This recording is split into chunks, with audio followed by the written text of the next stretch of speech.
CPI significa Comissão Parlamentar de Inquérito. É um instrumento, ou deveria ser um instrumento sério, criado para investigar crimes, proteger a sociedade, cobrar responsabilidades. Mas o que vimos na CPI das Bets foi um espetáculo. E não foi de investigação, foi de autopromoção, selfie e tietagem. A influenciadora mais famosa do país foi convocada como se fosse testemunha de um crime grave. Mas saiu de lá com stories, abraços e convites para mandar beijo em nome de senador. O que se viu não foi uma sessão, foi um palanque. Um palco para os senadores tentarem surfar no engajamento da depoente. Um auditório em que o poder pediu autógrafo para a fama. E isso revela um dado estrutural. A autoridade está ajoelhada diante do entretenimento. O lugar da lei virou plateia e o Estado, que deveria ser a instância de proteção do sujeito vulnerável, se comportou como fã e com filtro. Gente, na psicanálise falamos muito da função simbólica da lei. O sujeito se estrutura a partir da experiência de um limite. Quando esse limite é frouxo, ausente ou invertido, o que temos é o colapso da estrutura. O sujeito perde o eixo. O laço social perde o sentido e a lei se transforma em capricho. Foi exatamente isso que aconteceu na CPI das Bets. A função do Estado, que é representar o simbólico da lei, foi dissolvida no emocionalismo dos likes. Em vez de perguntar com rigor, os senadores bajularam. Em vez de investigar os contratos, fizeram perguntas tolas. Em vez de ocupar o lugar da lei, senadores se comportaram como claque de auditório. A figura institucional, que deveria representar a autoridade do Estado, se ajoelhou diante da celebridade. E quando o representante da lei se porta como fã de influenciador, algo se rompe. E não é pouca coisa. Rompe-se o laço simbólico entre Estado e cidadão. O sujeito deixa de reconhecer o Estado como garantidor da ordem, da proteção, da justiça e passa a enxergá-lo como um espetáculo vazio. Uma encenação grotesca onde ninguém mais está comprometido com a função que ocupa. Isso não é só escândalo político, é um desastre psíquico. Porque quando a função simbólica da lei é ridicularizada dessa forma, o que entra no lugar é o gozo, o cinismo, a barbárie. E com eles, gente, o sujeito fica entregue à sua própria sorte, sem referência, sem limite, sem amparo. Mas não se engane, isso não é só um problema político, é também um modelo de mercado. Porque enquanto o Estado abandona a sua função, o mercado ocupa esse vazio e faz isso explorando o que o sujeito tem de mais vulnerável, o desejo de vencer sem meios, de encontrar atalhos onde não há caminho. Nós, criadores de conteúdo, sabemos. A gente pode escolher que tipo de publicidade vai aparecer em nossos canais. Cada plataforma tem suas regras, claro. Mas, de modo geral, e o YouTube aqui é um bom exemplo disso, conseguimos selecionar os temas que vão patrocinar os nossos vídeos. Então, cigarros são proibidos, né? Drogas são proibidos, mas as apostas são liberadas. Esse exemplo serve para pensarmos aqui juntos. O que está sendo autorizado como propaganda diz muito sobre o tipo de cultura que estamos incentivando. E aqui começa a nossa crítica. Porque estamos vendendo vício como se fosse oportunidade. Estamos chamando compulsão de entretenimento. E mais grave ainda, estamos vestindo o narcisismo de virtude. Porque o que o influenciador vende, no fim das contas, não é só o jogo. É a ilusão que ele tem uma fórmula, um segredo, um atalho. É o velho truque do espelho. É assim que funciona, gente.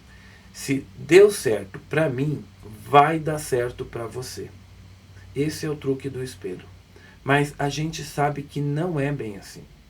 Porque o influenciador, ele ganha com a sua perda.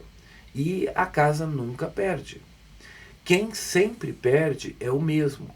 Aquela pessoa desesperada, vulnerável, o sujeito que virou produto. O que está em jogo aqui não é apenas uma estratégia de marketing. É um modelo de lucro baseado no sofrimento. A cada real perdido, um influenciador ganha comissão. A cada queda emocional de um jogador compulsivo, sobe o faturamento da casa de aposta. Isso não é publicidade. É sadismo fantasiado de empréstimo de sorte. A psicanálise ensina: a perversão não é o ato em si, mas a relação que se estabelece com o outro. Quando o outro vira meio para o meu lucro, não há laço, há uso.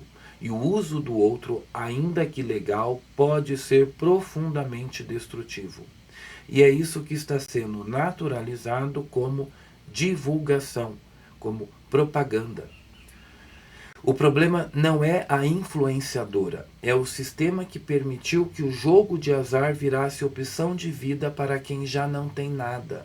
O sujeito está desempregado, endividado, sem horizonte, e ele vê na aposta uma ilusão de futuro, a promessa de mudar de vida em um clique. Um clique que vira queda. As plataformas lucram, os influenciadores ganham e o sujeito se afunda. A culpa é dele, não exclusivamente, porque há uma inteligência por trás do vício, um aparato montado para produzir adesão, um sistema que aposta na vulnerabilidade para manter a máquina girando. E onde está o Estado? O Estado regula, fiscaliza, cria leis. Sim, essa é a sua função e, em certa medida, ele a exerce. Mas a questão aqui não é a ausência total de regulação, é a permissividade seletiva. É o silêncio estratégico diante daquilo que fatura alto à custa do sofrimento alheio. Porque quando se permite a publicidade de jogos que lucram com o vício, enquanto se proíbe propaganda de cigarros ou remédios controlados, o que se escancara é uma contradição. O que está em jogo não é a legalidade, mas a responsabilidade ética. A pergunta central não é isso é legal. A pergunta é: deveríamos permitir que o sofrimento vire entretenimento? Que o vício seja promovido como uma escolha pessoal?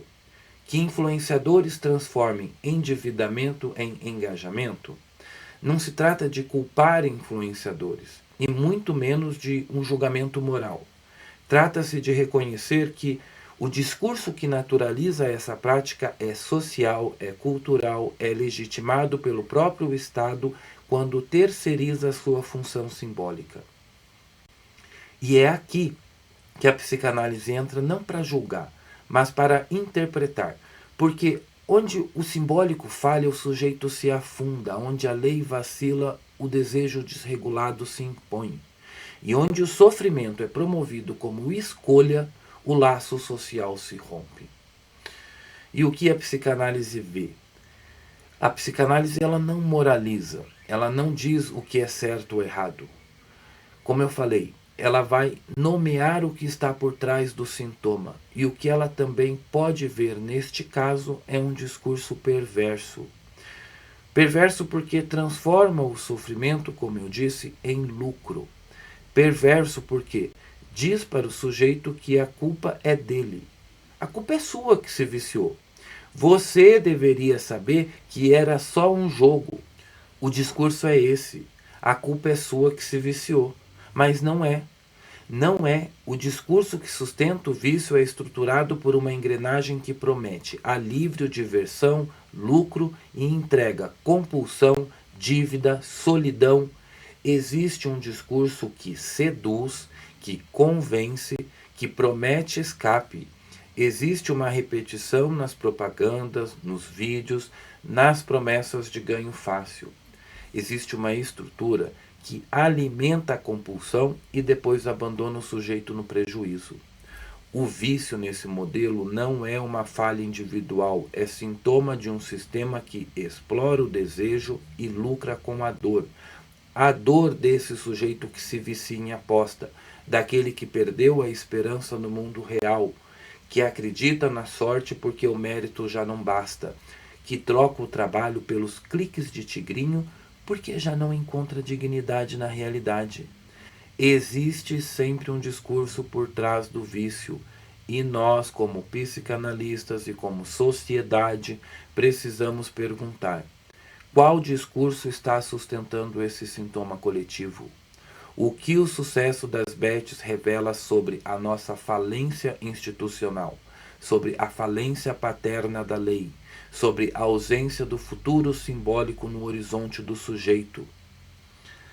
A CPI ainda não acabou, mas até agora o que vimos foi desalentador. A comissão parece perdida. Os senadores não sabiam o que perguntar, não conseguiram diferenciar a aposta recreativa de vício, não demonstraram formação técnica para tratar o tema com o peso e a seriedade que ele exige. E mais grave, mudaram o foco. A pergunta essencial foi deixada de lado. A publicidade das apostas é legal? Sim, mas deveria ser? Essa é a pergunta. Gente, o problema não é moralizar o influenciador. O problema é o sistema que permite e lucra com esse tipo de publicidade, sabendo que vicia, sabendo que destrói famílias, sabendo que explora o desespero de quem não vê outra saída. E onde que está o Estado?